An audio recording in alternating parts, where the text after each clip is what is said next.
Hello and welcome to another edition of the Riverfront Reds Show with the Podfather, Bill Lack. I am Seth Shaner. Bill, thanks so much for taking some time. Thanks for asking me to come aboard. I'm happy to be here. Always enjoy talking to you and looking forward to a great time here. We've got some good topics to discuss. It's been a couple weeks since we've had a Riverfront Reds Show. There are quite a few transactional type situations to talk about. I don't know if I got all of them written down, Bill. There's so many. Like right when the World Series ended, it felt like a flood of Reds transactions. Yeah, and most of them don't mean a thing. Not yet. Absolutely, that's true. Actually, let's talk a little bit about the first thing because I think it happened after the last Riverfront Reds show. Terry Francona named Chris Valaika, former Reds minor league, and actually he played with the big league Reds for a little bit. Player. He's the hitting coach. He had served in that role with Cleveland under Francona. I guess, did you have any thoughts on the hire? I remember watching him play at Dayton. Mm-hmm. Yeah. When my wife and I had partial season tickets for a number of years up there. I want Francona to get the guys he wants. Exactly. And if this is the guy he wants, then I'm happy with it. I kind of go with what Chris Welsh always says, that these major league coaches, position coaches, they aren't changing what these guys do. They got there on their own steam, and they're not going to change their approach because a guy that's a major league coach tells them to. I mean, I agree with that. We fine tune some things, yes. but I don't know that they have a major effect. I think they're easy scapegoats a lot of the time. This is true. But if that's who Francona wants, that's who I want him to have.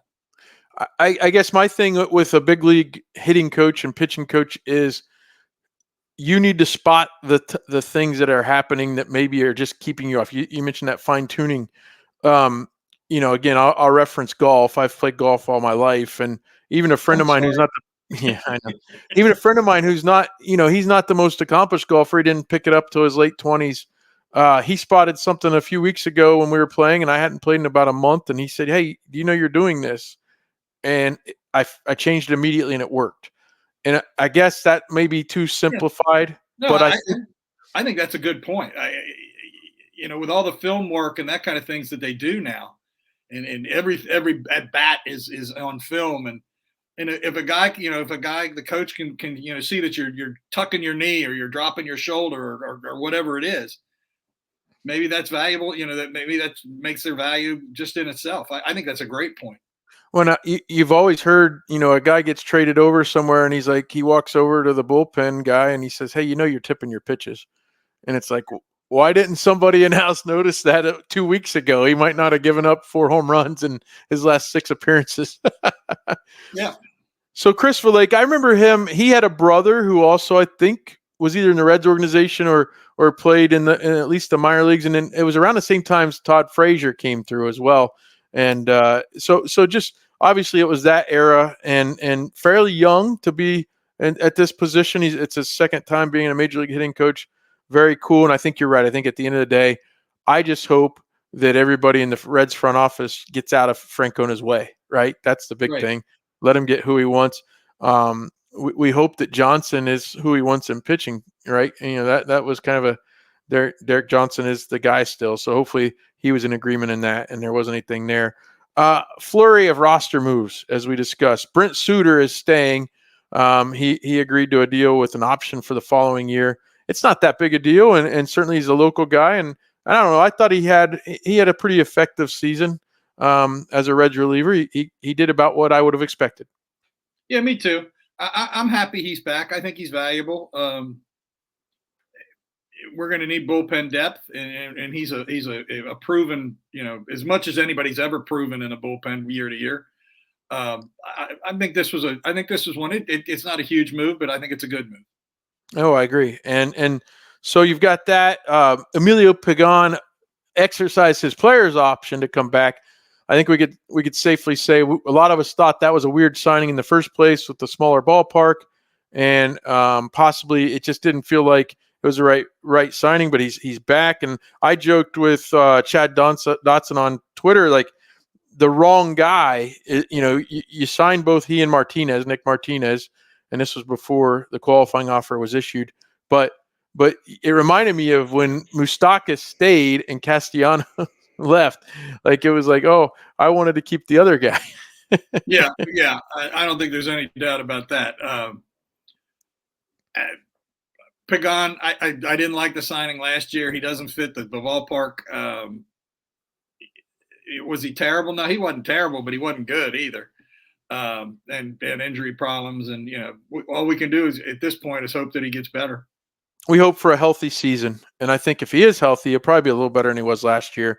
Luke Maley's club option was declined. I mean, he barely played throughout most of the year, and I know he went months without even getting a base hit. I don't think there's room for him on this team if they're serious about trying to be better. I liked him a lot as being a local guy, and he certainly seemed like he was at least somewhat a vocal leader. But I don't know how you feel about it. Like I'd rather move on and find a better backup catcher.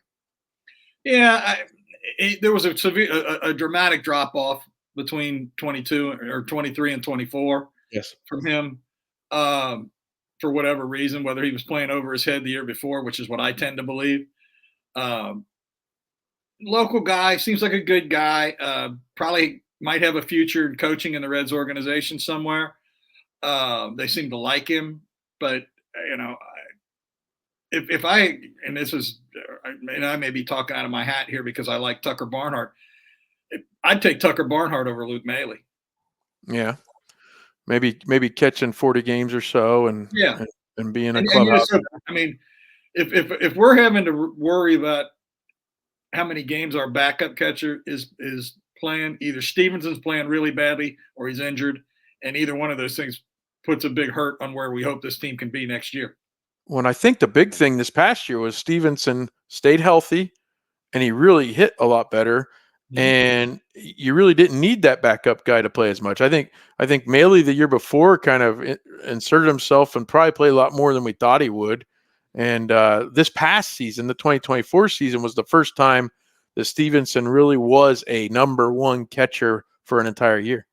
Yeah, he was able to stay healthy and be productive. And like I said, if we're next year, if our backup catcher is playing more than once a week, mm-hmm. That means we've got some issues with Stevenson, and that doesn't lend well for this team being successful. Well, and I just think it's certainly if we look at Stevenson, he's gone through, I believe, a lot like what Devin Mesoraco was becoming before injuries really sidelined him. You get the guy out of high school. He sometimes takes a little longer to get through the system than maybe you'd like because he was a high-profile pick and all that. Maybe he has a year or so where he kind of hits a bump in the road here or there, but I do think he's hit that level where he's an everyday catcher as far as that. No catcher's playing 162 games. I understand that, but no, you're right. I think at the end of the day, Stevenson is the guy back there, and you just want somebody who's serviceable and maybe who can handle the pitching staff or at least communicate really well with the pitching staff. And Tucker Barnhart won Gold Gloves largely because of that. He was good with pitchers. Yeah, and I'm not saying Tucker's the best option. I'm saying, oh yeah, in house right now, and they're not going to spend. Well, they're not going to spend a whole lot of money on anything, but we know they're not going to spend a whole lot of money on a backup catcher.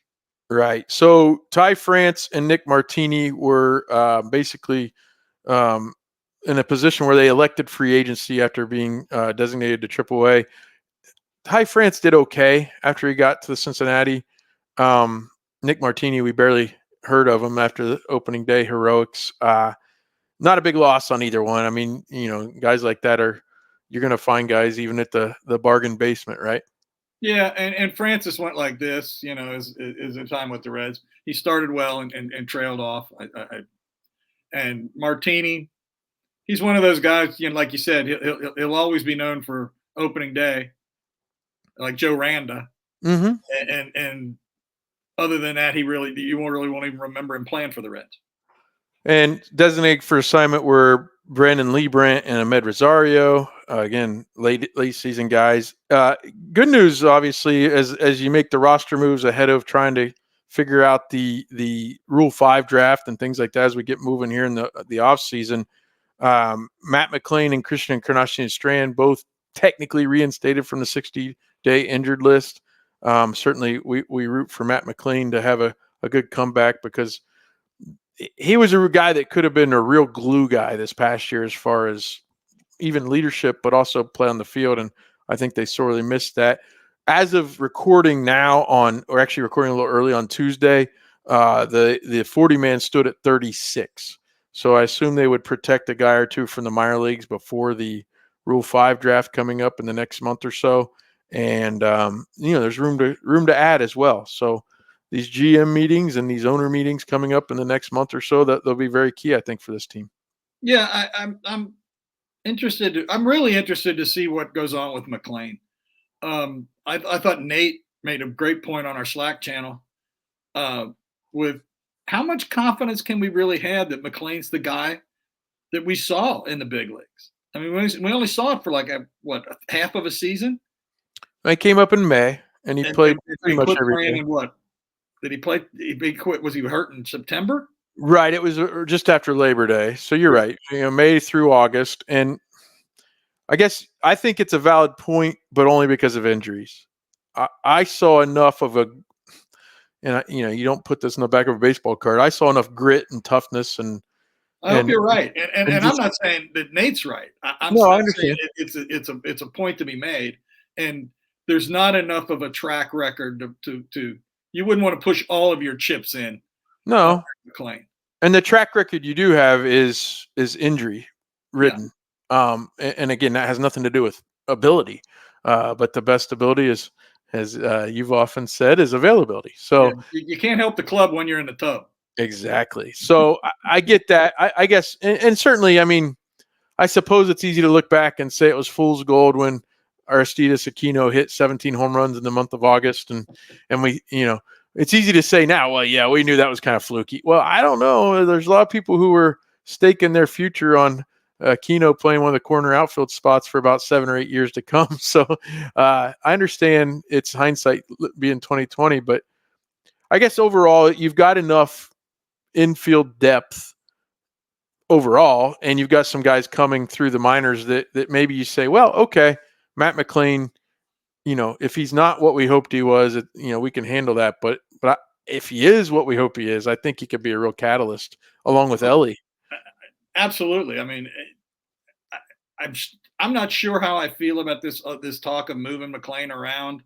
Yeah, I'm not sure how I feel about it. And if we're going to trust Francona, you got to trust Francona. Yeah, to make the best decisions for putting the best 9 guys out on the field every day, and making this team competitive next year. I mean, well, I think Francona's the type of guy that will say, if he likes him the way I think he will, and he's healthy, he's the type of guy that says, put him and Ellie in the middle, and Jonathan Indy, if you're still here, we're going to have to find something else for you. I know defensively, McLean's a better second baseman. Absolutely. And the upside still with the youth being there compared to India's age is certainly there too. But, let's remember when McLean came up, he played shortstop and India was at second. And about 2 or 3 weeks later, Ellie came up and played third base. I don't think we're at that point now. Ellie seems to be the shortstop until further notice. From everything the Reds have said, absolutely. Right. And I guess that's Sparky used to talk about, and this better than I do, you treat your superstars different, right? And Ellie is a full-fledged superstar now with what he's done. So he's the guy at shortstop, and my guess would be McLean starts at second base more often than not if healthy, but we'll have to wait and see. Yeah, there's no doubt that there's holes to be filled in the outfield. Yes. So, and the problem there is McLean's definitely a better option in the outfield than India, right? Athletically, yeah, I would say. Yeah. Actually, I think Ellie's a better option in the outfield than either one of them, but that doesn't sound like that's going to happen. Yeah, it sounds to me like the Aroldis Chapman, you got to a point where he is a reliever, and that idea about him being a starter is gone, and we may not quite be there with Ellie, but my goodness, wouldn't. And I'm not saying they should, but if you picture his speed and his length and stuff like that in center field, that would be tremendous. Yeah, I mean, he'd be Billy Hamilton that can hit. Well, and he's a foot taller. I mean, that too, yeah. Hey, talking about Ellie, the Reds tweeted out and sent out on their social media that they had a photo of Terry Francona down in the Dominican Republic with Ellie and Noelvi Marte and Candelario. Pretty cool. I mean, certainly making the rounds Francona is and getting to know guys. And I guess certainly it's a good photo op, right? To make guys like you and I feel awesome in the middle of the off season, but showing that he's wanting to get around and know these guys. I feel like Terry Francona's chomping at the bit. Yeah, the other thing, it gives me a good feeling. I mean, you don't do that kind of traveling if you're not healthy either. Mm-hmm. And until we know it's not, I think Terry's going to have questions about his health, even though he says he's healthy and offered to do jumping jacks and all of those things. But yeah, does it mean anything in the grand scheme of things? Probably not. Probably made those guys feel good, and that's always a good thing. Yeah. You know, if you can make your guys feel good, you know, just by showing up, that's pretty great. Yeah, it gives a baseline kind of, right? You know, before, you know, Ellie walks into spring training, whenever that might be, he's already met the manager. And I think that's a good thing.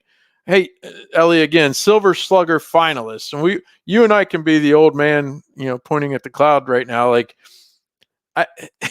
it seems like they get these finalists announced just to, you know, stir up more news and have people in the news. I doubt at either position. India, who is a finalist, Jonathan India and Ellie De La Cruz. I doubt either of them will win. No, they won't. And this one, you know, and I don't know whether these awards meant less when I was younger, or I've just become more jaded about the way that they're voted on as I've gotten older. But it seems a lot of it seems really political with the Gold Gloves and the Silver Sluggers. So I don't know whether it's me or whether the impact or the way these things are decided has changed. Well, I think the Gold Glove years ago certainly felt more political, or at least the voters seemed to be less informed. I mean, what was it? Rafael Palmeiro won the Gold Glove at first base one year and only played like 26 games at the position because he was a DH. You bring that up. It's funny. I was a big awards guy. One of my first big seasons following the Reds was Chris Sabo's Rookie of the Year in '88. I'd really started following in '87. I got to go to my first game in '88, and I remember being tremendously proud that Sabo won that award, and then looking back and seeing that, oh, Pete Rose also won that award, and we've talked about who Pete was to us and things like that over time. When I was at Ohio State in 1999, the cell phones weren't out, and if they were, they weren't what they are now. They weren't smartphones, and Wi-Fi was kind of unheard of. It was kind of not even available. And I remember walking from one class to another, and there was a little store on campus where they were trying to sell, like, they had Mac, iMacs and things like that. They had computers, and it was a campus Ohio State owned store, but they were selling these things to students. And I walked in, and you could go up to one of the terminals, and it was online. And I did a search. Did Scott Williamson win the Rookie of the Year? And that's how I found out he actually won the Rookie of the Year, because I knew, hey, it's coming out at this time. I don't have time to go home and check, because that was the only way you could get online, was to go back home and be there. So I was able to find out that way about 2 or 3 hours earlier than I would have. So I don't know. I've always enjoyed those awards, but to me, releasing a bunch of finalists that it's pretty obvious who's going to win at each position. It just seems funny to me. I guess any other vibes for you on where the offseason is right now? And the qualifying offer was given to Nick Martinez. I saw you said they know he's not going to accept it. That's right. Yeah, I think that's the only reason they made that offer, because they know he's not going to accept it. They aren't going to pay. They aren't going to want to pay him $21 and a half million dollars. They aren't going to want to pay him that. He did prove to be a pretty valuable asset this year. Absolutely. This is not taking nothing away from Nick Martinez. I just think this is the way the Reds wanted the draft pick more than they wanted Nick Martinez. Yeah, and I can see that, but I guess when we talk about what would it cost to get good pitching, that's actually relatively low. The Garrett Coles of the world and those guys making between 35 and 45 million a year, the Reds aren't swimming in those waters, certainly. Yeah, but the thing to me is with just using talking about Martinez, uh, 21 and a half wasn't going to get him. So it's some number above that, and it's some number less than, I don't know, 26, 27, I would guess. Mm-hmm. Do you think he can replicate next year what he did this year for the amount of money that you're going to have to pay him? My guess would be, if I was a betting man, I would say no. Yeah, the odds would be no. Yeah. Um, In this case, I think the Reds may have been kind of smart about this. Well, and he declined his player option, right, initially. So the ball was in their court, right? And they can offer him this. That you're right. They could end up signing him for more, possibly, if there was some sort of agreement later. But I guess year to year, just relievers, you get 2 or 3 good years out of your average reliever, and it's almost time to cut bait. Yep. Like really, really smart teams cut bait on a reliever after a third or fourth consecutive good season, or maybe even a second or third. Yeah. So when you add in the concept of how amazing it is, most guys can't be a starter, then a reliever, and then almost seamlessly go back to starting. Now, I know he only probably had 4 innings or so the first couple of starts when he got back in the rotation. But then eventually he was unhit. He wasn't giving up anything. He was going 5, 6, 7 innings, and it seemed pretty seamless. Now, he did similar things with San Diego, but that was a much bigger ballpark and things like that. And now you're adding year after year onto it, right? Right, and he's getting older and everything else. And like I said, we're not saying taking anything away from what he was accomplished last year. All told, he was probably, if he wasn't the Reds' most valuable pitcher, he was in their top 2 or 3. Mm-hmm. But if and whether we like to have to talk about it or not, there's a framework within the amount of money this team is going to spend. Should they spend more? Yeah, absolutely they should. Could they spend more? Yeah, they could, but they choose not to. They choose not to. Yeah. So if we're going to acknowledge that, then we have to operate inside of that framework, and inside of that framework, the Reds didn't think he was worth, and they talked to him about a longer, a multi-year deal before this, apparently, and it didn't. According to the Enquirer, it didn't go anywhere, I think is what the exact quote was. Mm-hmm. So if they can make this offer to him that they knew he wasn't going to take, and they get a draft pick out of it, because he's going to sign for good money somewhere. Right, and Michael Wacha re-upped with the Royals, and there's people talking about how, with their age being similar and things like that, that's a good sign for Martinez. So the timeline goes like this. The Padres declined a $16 million option last year, and Martinez kind of withered on the vine a little bit, and he signed for only 14 with the Reds. And then now it's a $21.05 million qualifying offer. It's not 21 and a half. So if we want to quibble over a couple $100,000, that's fine. I guess my theory would be, while you're probably right that you can't always expect replication of a really good year, perhaps a career year even, I would just like to sign as many guys as you can, and you throw them into the bucket, right? And hope some of them produce. Now, it's not saying throw a bunch of stuff against the wall and hope it turns out. I'm not saying that, but I'm saying you understand when you go into this that somebody's going to get hurt or somebody's not going to perform, right? And so you need as many as you can. And, I guess my hope would be that he accepts it at $21.05 million.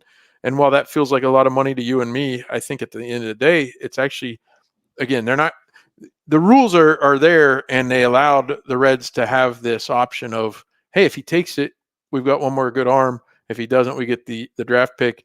But if he was out on the free agent market and people were offering him $30 million, the Reds wouldn't be in at all, right? Right. And if you're going to sign somebody, you would rather sign somebody with a good track record than a bad one. And he's got a good track record. I just don't think I think there's zero chance he ends up back on this team. And somebody on Twitter had it that if he accepts, it'll be 21.05. And if he rejects it, if he signs above 30, the Reds would get a really high, compensation pick. So that'd be good for the Reds as well. I don't see him signing for over 30 though. No, I don't either. That's the thing. I mean, he didn't really take a gamble, but his $16 million got declined last year, and he signed for $2 million less. So to flip that around and say he could earn 21, I don't know, Bill. I'd say it's almost 50-50 to me whether he accepts it. I will be very surprised. I'll be pleasantly surprised because I'll be happy to have him back. Yeah. Because I think he's, like you said, I think he's a good arm. I think he checks a lot of boxes. Seems like a guy that doesn't. I'm sure he would rather start because there's more money in starting pitching than there is in relieving. But he seems he's willing to do whatever the team wants to do to be successful. But I'll just be surprised. I think he's bet on himself by signing the deal with the Reds last year, and I think he's going to go out and believe that he can make more money than that. And I'll admit it though, I thought he was really good, but I going in, I'm saying, but early in the season, I was like, no, he's not a starter. He can't, and he really surprised me over the course of the season at how well he did when given the chance. All right. I don't remember. Do you remember how many starts he made down the stretch? Was it 6, 7, 8, something like that? Well, let's find out. But it was quite a bit because they were falling like flies, right? I mean, it was. Yeah, they were. They called me and asked me if I could come down and be an opener. Well, let's see here. He made overall, he pitched in 42 games and 16 of them were starts. So I'd say a big portion of those were toward the end. He did start the season there, a few starts, but 142.1 innings pitched. That's in a 3.10 ERA, playing half of his games in Great American Ballpark. That's a pretty good year. Yeah, absolutely. Absolutely. I'm going to look at his game logs here.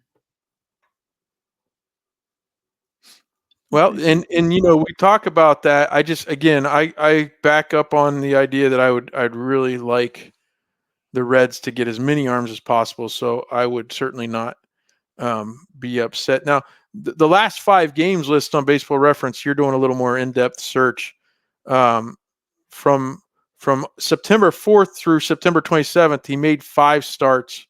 Mm-hmm. He went 4-1 in those starts, and his last start he had an 8-inning outing. He had 1 7-inning outing, and he went 6 innings twice. So he started his last 11 appearances were starts dating back to August the 5th. Oh wow, I didn't know it went that far back. That's awesome. And the worst start he had was in Pittsburgh on the 25th when he only pitched 3 innings, but he only gave up 5 hits, 2 runs. Only one of them was earned. So I don't know why he was on 3 days rest that day. So that may have been why he was. Well, I think at one point there were 5 guys the Reds thought would be starting pitchers were on the injured list at the same time. Yeah. So I mean, he came out for the last 2 months of the season and pitched really, really well. Really well. And that's when the dog days and all that, and even the team wasn't performing as well overall, right? So I would say certainly a good guy to have on your staff, and I'm saying it's almost 50-50. You don't feel it's that much, but no, I don't. And he's also 34. Mm-hmm. Not that 34 is ancient or anything like that, and it's not what 34 would have been thought about 30 years ago. Well, but he's not a kid. For the club, that's why 1 year at $21 million would be great, Yeah. But for him, I'm sure he would rather get a 3 to 5 year deal. But at 34, I doubt he's getting up to 4 or 5 years. Right. He spent 4 years in Japan, and I don't know whether that is easier on your arm. Whether that is easier on your arm or harder on your arm, or if there's any difference. Famously, they only pitch once a week if you're a starter. Okay, so you would think those were easier innings.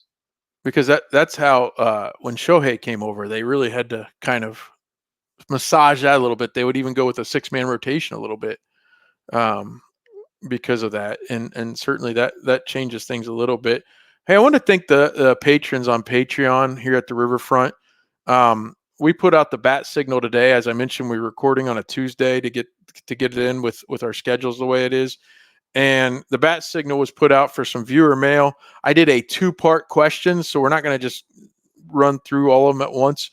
But the idea and the idea today is Joey Votto, it was reported yesterday, was offered a role in the organization, basically like let's cast a wide net and see if Joey will come back to us in one way or another with a bevy of options available to him. Certainly, we can talk about that a little bit in the feedback we got. I think it gets brought up quite a bit. That was one question, and then I want to give some idea to if you have a random memory of just a specific Reds player and something they did. It's a pretty wide ranging topic. But Bill, did you have any thoughts on Joey Votto and what he should do if he were to accept a role in the organization? I think where he would be the best thing for his skill set would be minor league hitting instructor. Okay. System-wide minor league hitting instructor. I don't know that is I don't perceive to understand Joey Votto and the things that he seems like a kind of fun guy. I don't know whether he would want something with more of a visibility factor. I don't know if he want to do minor leagues. It would require a lot of travel, that kind of thing. But I think for what I understand of his skill set and what I saw watching him play Major League Baseball for for all those years, I think that's where he'd be the most valuable to the team.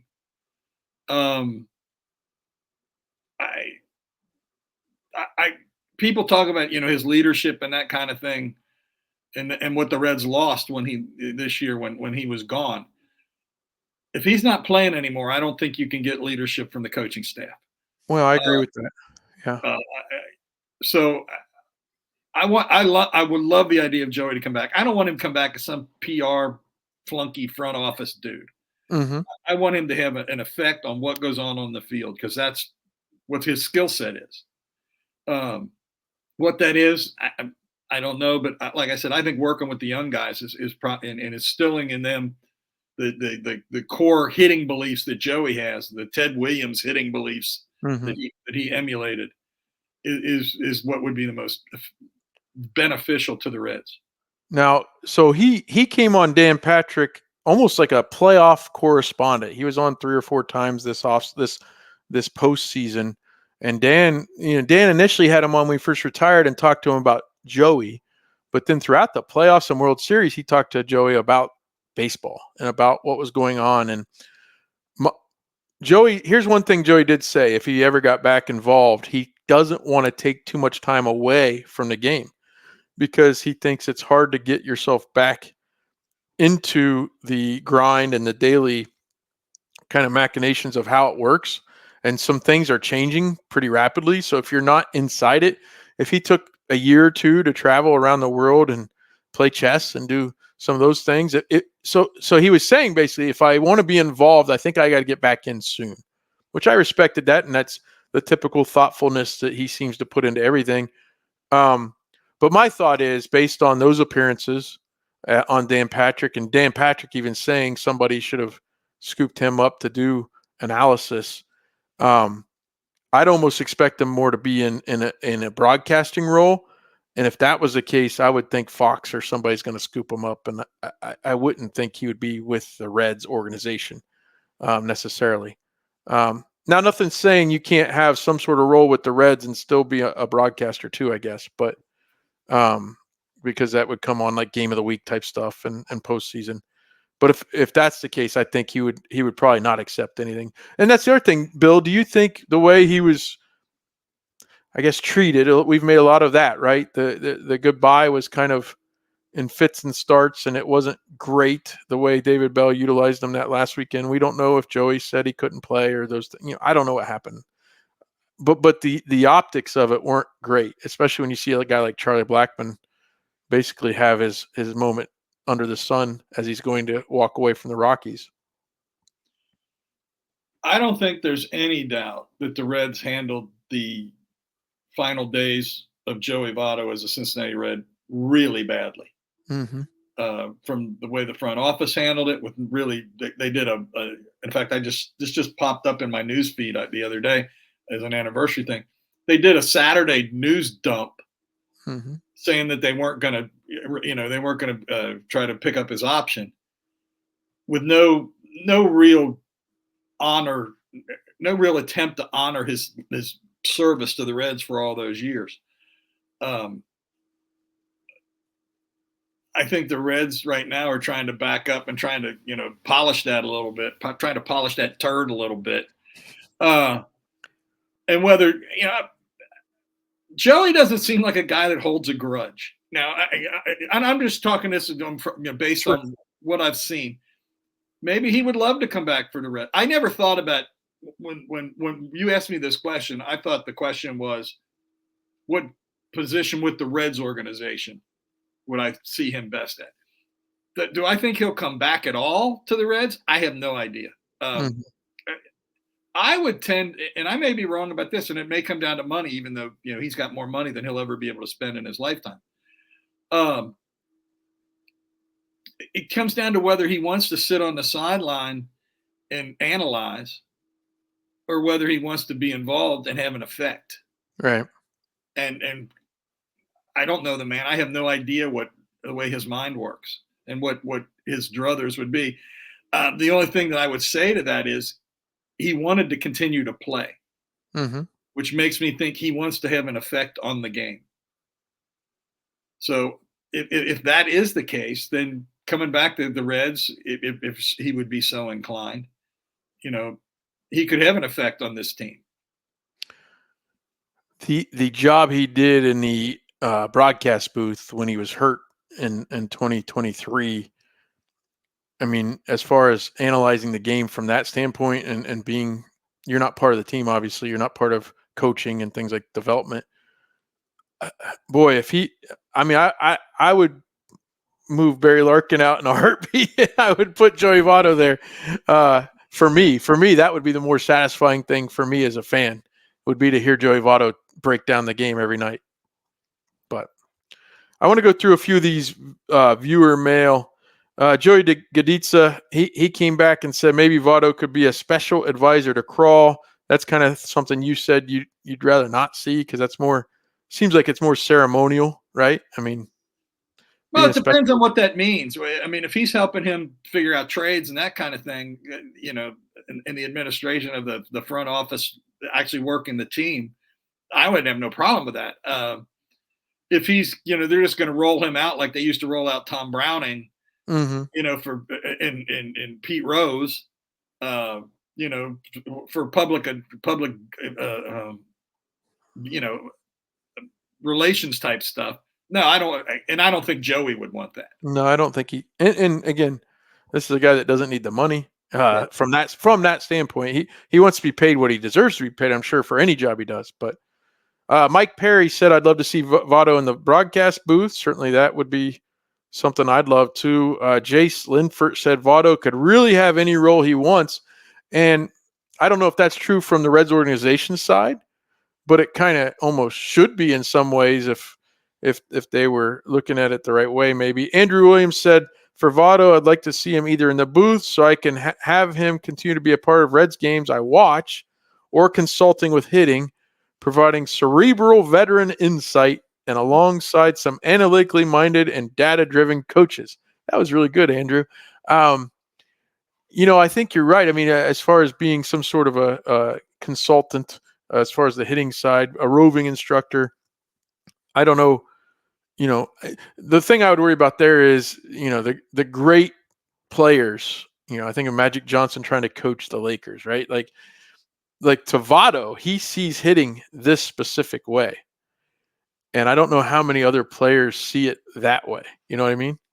Well, that's why I think if you get him working with the guys at the lower levels, then they build that mindset, that Votto mindset. And yeah. I'm not saying they have to be left-handed hitters that hit exactly like Joey, but I want them to think the way Joey thinks in the box. Yeah, I see that. And that I think you could do if he would be willing to work with the minor league guys. Yeah, that would be something. But as you said, it wouldn't be very visible. It wouldn't be very visible. Not very visible. Dave Magram said Votto needs to be dealing with the public. The man is hilarious. He can work with the team on the side, but man, put that man behind a microphone. That would be, yeah. We're looking at these two different ways. Rex Scott chimed in. I would love to see Joey as our hitting coach. Well, that ship has sailed, at least temporarily. Christopher Lake is the hitting coach. Votto is such a student of the art and science of hitting, as Bill has already pointed out. Moreover, he is an astute judge of human behavior, so he can read pitchers well. some of those stories Votto has told more recently about times he's been locked in.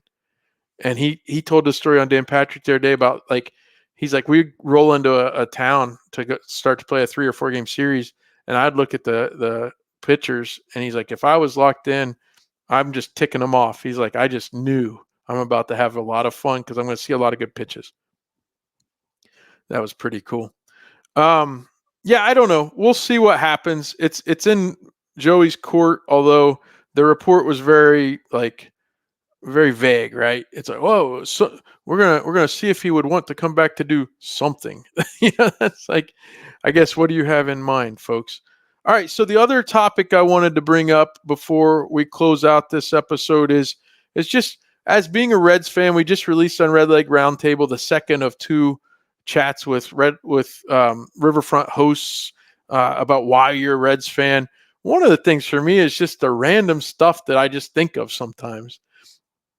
The other day I was thinking about, how the Reds people make fun a little bit of all the trades and drafting of all the shortstops lately, right? Like, that was a thing, in some of the trades they made, and certainly with Ellie coming through the system and things like that, and Matt McClain being a natural shortstop. In 1998, the team was kind of seemingly, spinning its wheels in a rebuild, right? And Jim Bowden started collecting first basemen. I don't know if you remember this. Sean Casey was acquired by trade. Eduardo Perez was on the team. Through the minor leagues and AAA that year, they had 2 guys. Do you remember the name Roberto Pettigini? Yeah. He was a guy that could just rake. And I actually saw him. He played on the team. He played in a game I saw at Wrigley Field that year. So he was a name that I thought of. D.T. Cromer was coming up through the system. Dimitri Young had been traded for. His best position probably should have been first base. And in 98 at the All-Star break, they traded for Paul Konerko, who had only played a few games with the Dodgers to that point. That was the Jeff Shaw deal that really ticked me off, because Jeff Shaw was our only All-Star. And the funny thing is, the first time he ever wore a Dodgers uniform was in the All-Star game. Yep. Which was insane to me. It really upset me at the time as a younger fan. But my memory of Paul Konerko, they come back from the All-Star break, and pretty quickly they're playing in Arizona. And right on TV, even back then, that ballpark seemed cavernous, right? The way the center field wall was. And Paul Konerko hit a home run, dead center field, over top of the batter's eye, which was kind of part of the wall out there in center field. And I just thought, oh my goodness, and I had already kind of fallen in love with Sean Casey to that point. But I thought, boy, I don't know. They're going to have a tough decision. Well, Bill, the decision was made in the offseason. They traded Konerko for Mike Cameron. So they chose Sean Casey. Perez was kind of jettisoned as well. He played for other teams, including the Cardinals and the Indians and the Rays. And some of those other guys they were just minor league players, right? But that was one of those random memories or thoughts I had recently, was Paul Konerko was a Red, and he went on to hit over 400 home runs in his career, mostly with the White Sox. When I think of a random guy, I think of Champ Summers. Okay. Played for the Reds in the late 70s. First year was in 77. Never really did much for the Reds. But went to Detroit, played 3 years up there, had an OPS plus for 3 years of 143. Wow. And I'm not even looking at his minor league numbers. I seem to remember his minor league numbers were astronomical. Indianapolis, yeah. He had 34 home runs for the Indianapolis Indians, Reds AAA team at the time, in 78. 34 home runs in AAA.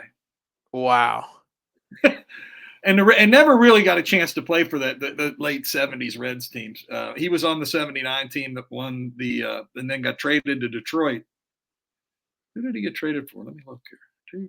What position do you play? I think he was an outfielder. Yeah, outfielder, pinch hitter, first baseman. And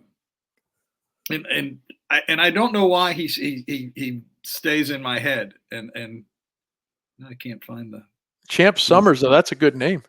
Yeah, it's a baseball name. There's absolutely, but I can't find the trade thing on Baseball Reference. I'm looking That's like around. last week, the high school football team I announced they played a team that had a wide receiver. His last name was Pepper.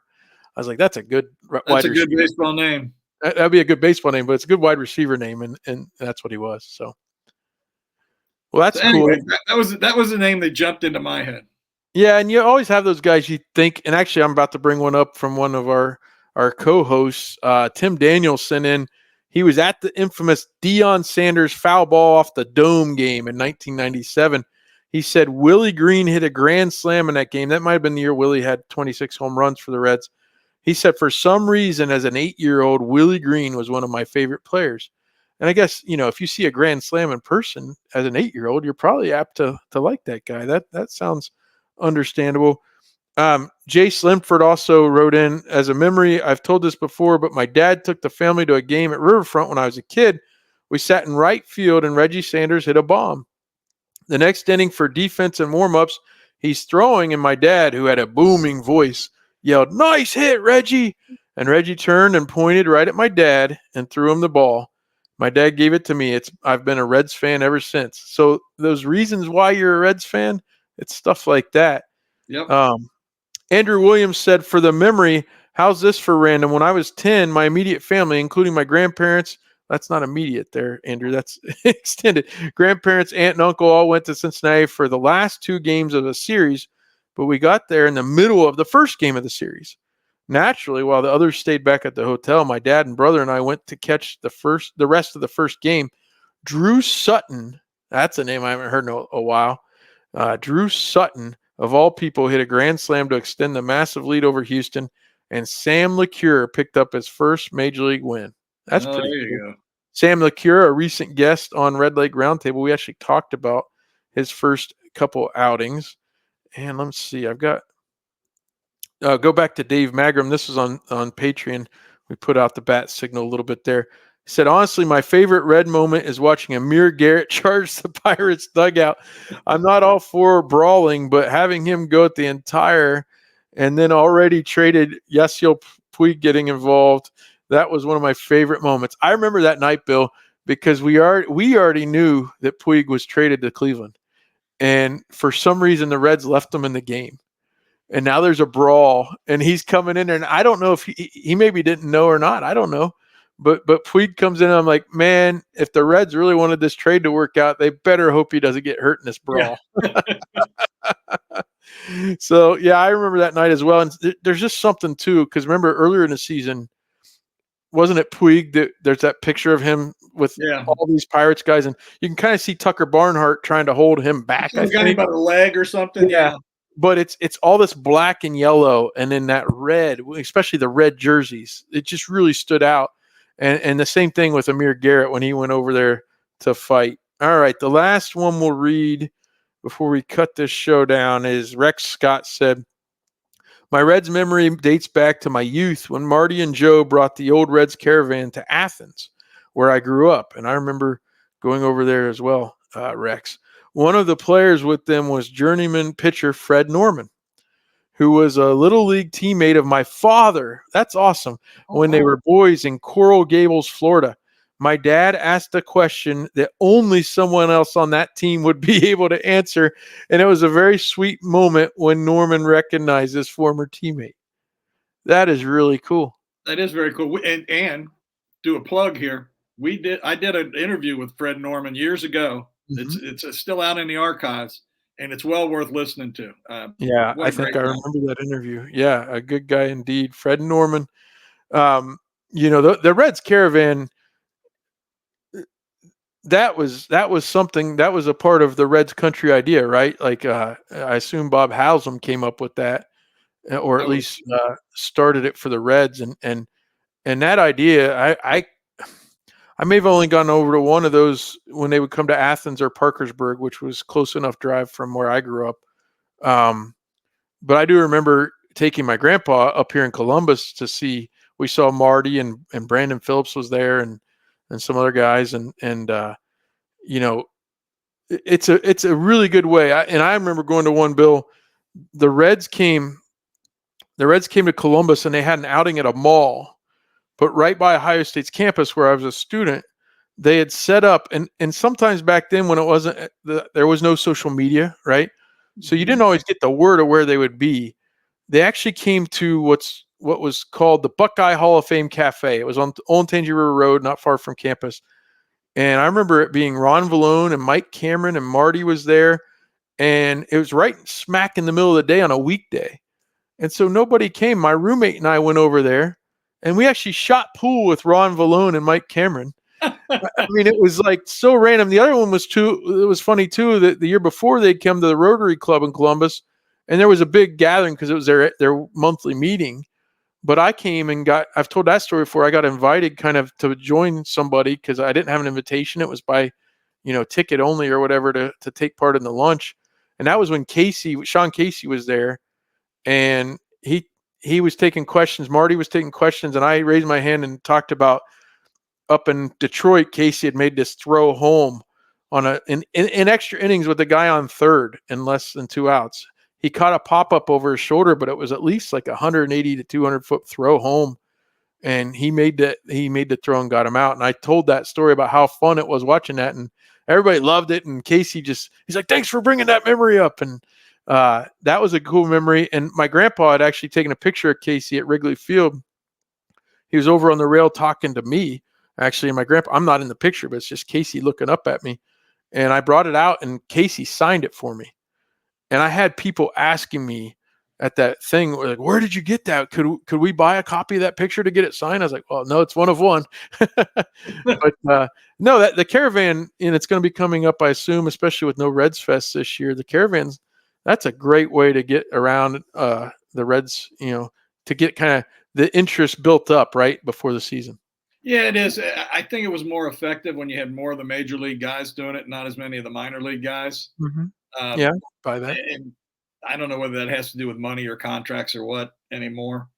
But it still builds momentum. It builds interest. It builds, all the kind of things the Reds need to do to be a regional franchise, which is, what I think they're trying to get back to being. Yeah.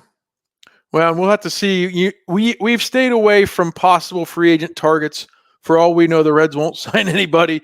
We would like them to obviously try to make that commitment to building around what they have. We also don't know what's going to happen with Diamond Sports with Bally's. Well, I guess FanDuel Network or whatever it's called now. We're not sure about that income stream and how that's going to work for the Reds. So. Certainly, I will say this. I saw people, the final four of baseball teams left in the playoffs. Cleveland was the outlier as far as payroll. And people were like really, pumping that up saying, oh, yeah, small market team can do this, but it's really hard because look at these behemoths. And somebody chimed in with the Cleveland owners' net worth was actually higher than everybody but the Mets owner of the four left. And it's like, no, people choose to spend what they want. Yeah. And we've bought into this small market idea. So certainly we would like our Reds to bolster the up and coming guys with some signings or trades, and we'll see what happens. And certainly throughout the offseason here at the Riverfront, we'll be there for you. Bill, thanks so much for taking the time today. I'm glad it worked out with our schedules. Glad to be here. Really had a good time. All right. Well, for Roberto Pedagini and others, as Wayne Krinchicki was one of Chad's favorites, right? This has been the Riverfront Reds Show, and we will look forward to seeing you again soon.